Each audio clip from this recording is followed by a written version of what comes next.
All right, what we have here is the Lenovo ThinkPad X1 Fold. Obviously, according to its name, it folds right up. It's got this really nice leather case that kind of goes around it, which also has a kickstand. So when you have it open,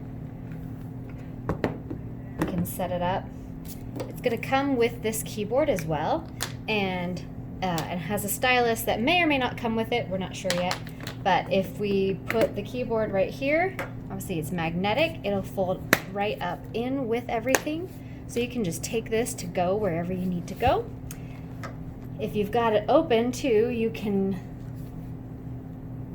use it just like a laptop and set it up.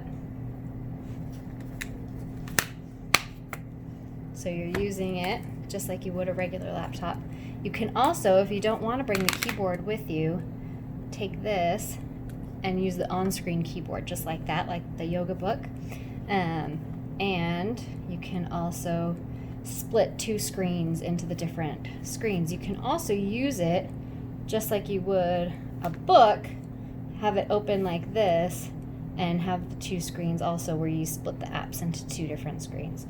So that is the X1 Fold.